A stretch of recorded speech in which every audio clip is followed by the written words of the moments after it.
Shalom semuanya. Shalom. Sebelum kita mendengarkan firman Tuhan, mari kita satu dalam doa. Kita berdoa. Bapa, kami bersyukur Tuhan buat keberkahan setiap kehidupan kami, sehingga pada siang hari ini kami masih ada sebagaimana kami ada itu karena kasih kehidupan kami Tuhan. Tuhan, sebentar kami akan mendengarkan kebenaran firman-Mu. Berkati kami Tuhan, biarlah apa yang kami dengarkan dan baca dari firman-Mu ini bisa kami lakukan dalam setiap kehidupan kami Tuhan. Terima kasih Tuhan Yesus. Dalam nama Tuhan Yesus Kristus kami berdoa dan mengucap syukur. Haleluya. Amin. Sekali lagi saya sama kita Shalom. Shalom. Baik. Puji syukur kita panjatkan kehadiran Tuhan yang Maha Kuasa atas kasih karunia kita dapat berkumpul di tempat ini dengan sehat walafiat tanpa kurang apapun. Dan saya juga tak lupa mengucapkan terima kasih kepada Pak Adol dan Pak Sunita yang telah mempercayakan saya untuk membawakan firman Tuhan pada siang hari ini. Dan langsung saja kita buka Alkitab kita yang terambil dari kitab Efesus pasal 4. Kita baca dari ayat yang ke-11 sampai dengan ayat yang ke-16. Saya ulang, kitab Efesus pasal 4. Kita baca dari ayat yang ke-11 sampai dengan ayat yang ke-16. Saya akan bacakan untuk kita semua. Beginilah firman Tuhan.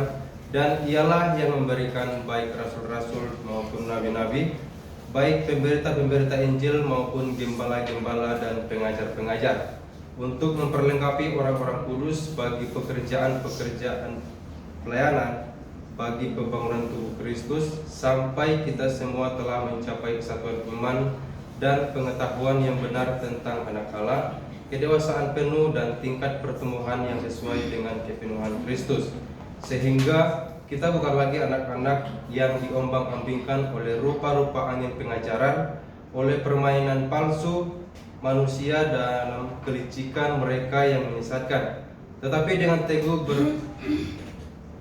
berpegang kepada kebenaran di dalam kasih kita bertumbuh di dalam segala hal ke arah Dia, Kristus yang adalah kepala. Daripadanya seluruh tubuh yang rapi tersusun dan diikat menjadi satu oleh pelayanan semua bagiannya, sesuai dengan kadar pekerjaan tiap-tiap anggota, menerima pertumbuhannya dan membangun dirinya dalam kasih. Dari nats yang telah kita baca ini, saya akan memberikan tema yaitu menjadi gembala yang mengerti tugas dan tanggung jawab. Gembala atau pemimpin rohani bukan lagi dipandang sebagai profesi yang menjawab seluruh persoalan manusia. Bahkan dalam bidang kepemimpinan, dengan pola pengembalaan oleh gereja sudah dianggap ketinggalan zaman. Kepemimpinan sekuler dianggap lebih efektif dan efisien daripada kepemimpinan gereja. Ini adalah fakta real yang sedang terjadi di sekitar kita saat ini, khususnya dalam gereja, dan bahkan tidak sedikit juga jemaat yang meninggalkan gereja saat ini karena ketidakprofesionalnya seorang gembala dalam menjalankan dan menyelesaikan setiap persoalan yang ada di dalam gereja tersebut. Dari tema yang akan saya bagikan ini, menjadi gembala yang mengerti tugas dan tanggung jawab, ada beberapa hal yang harus kita renungkan. Yang pertama, membawa jemaat untuk hidup satu anggota dengan Kristus. Sebagai seorang gembala yang mengerti tugas dan tanggung jawabnya, akan menyadari bahwa jemaat yang dipercayakan adalah bagian dari tubuh Kristus. Oleh sebab itu, seorang gembala akan memperlengkapi jemaatnya dalam menjalankan kehidupan mereka dengan perlengkapan rohani seperti yang tertulis dalam kitab Efesus pasal 6 ayat 11 sampai dengan ayat yang ke-12. Saya akan bacakan untuk kita semua.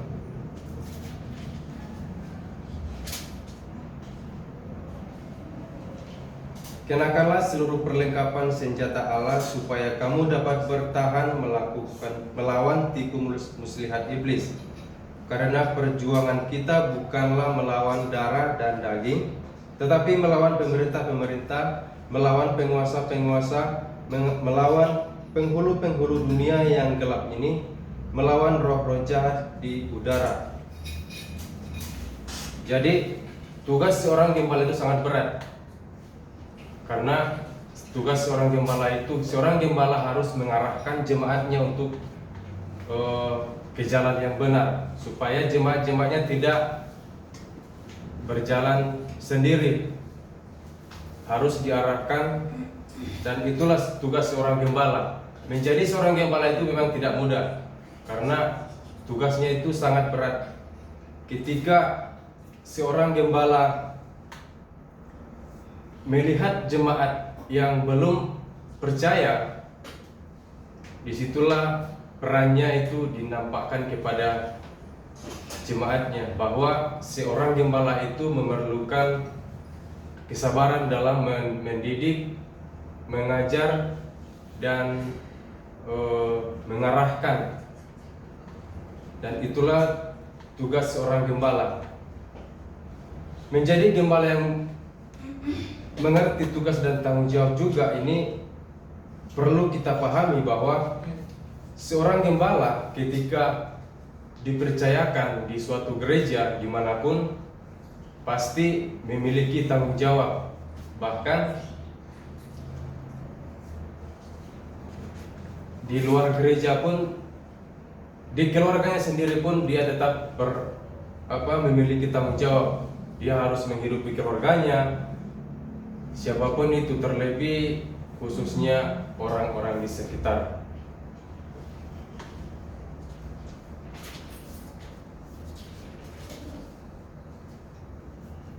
Menjadi gembala yang mengerti tugas dan tanggung jawab yang kedua adalah membawa jemaat untuk mencapai kesatuan iman. Seorang gembala yang mengerti tugas dan tanggung jawab, maka ia akan membawa jemaatnya mencapai kesatuan iman dalam pengenalan akan Yesus. Karena ketika kita mau menjadi satu anggota dengan tubuh Kristus, otomatis kita harus satu iman dengannya, dan itulah yang menjadi tugas dan tanggung jawab seorang gembala.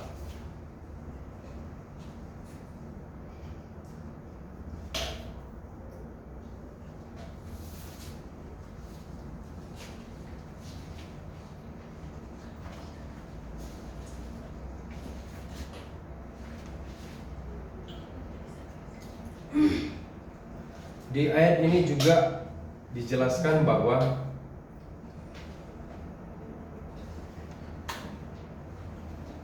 hingga kita semua sampai ke dalam kesatuan iman dan pengenalan akan anak Allah, ke dalam kedewasaan dan ke dalam ukuran yang penuh dari kelimpahan Kristus.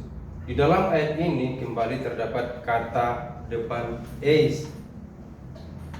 Hingga beberapa kali kata depan eis memberi tanda pada apa yang menjadi goal atau tujuan. Kata depan eis juga pada ayat 12 memberikan pengertian bahwa anugerah diberikan dengan tujuan agar dipergunakan dalam tugas. Pelaksanaan tugas ini pun memiliki tujuan. Kata depan eis dalam ayat 13 merupakan tujuan dari tugas yang disebutkan dalam ayat yang ke-12 tadi.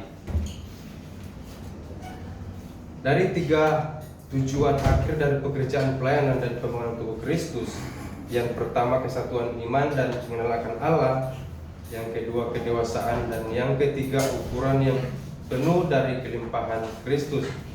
Tujuan ini jelas sekali dan merupakan target yang harus dicapai, dan di mana seorang gembala dituntut untuk berperan dalam kepemimpinannya. Sebagai frasa dalam bahasa Yunani, mekri katan tesomen, hingga mencapai, ditambah kata depan eis ke dalam, pada ayat ini tampak jelas bahwa keberadaan karunia pada masing-masing individu sama sekali tidak dimaksudkan untuk terjadinya perpecahan. Sebaliknya, justru untuk pembangunan tubuh Kristus.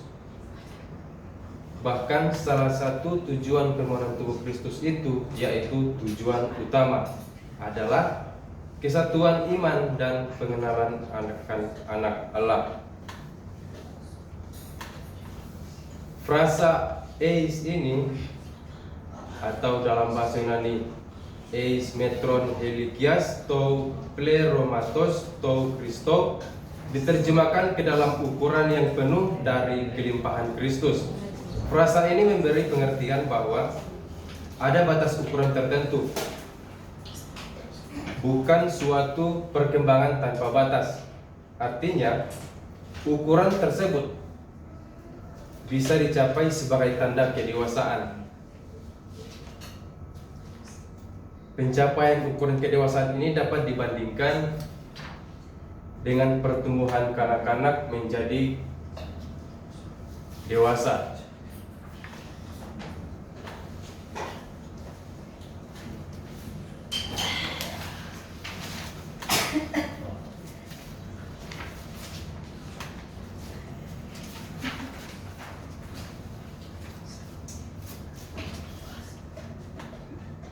Jadi saya ulangi, menjadi gembala yang mengerti tugas dan tanggung jawab itu yang pertama, membawa jemaat untuk hidup satu tubuh dengan Kristus. Dan yang kedua, menjadi gembala yang mengerti tugas dan tanggung jawab adalah membawa mereka untuk mencapai satu kesatuan iman di dalam Kristus.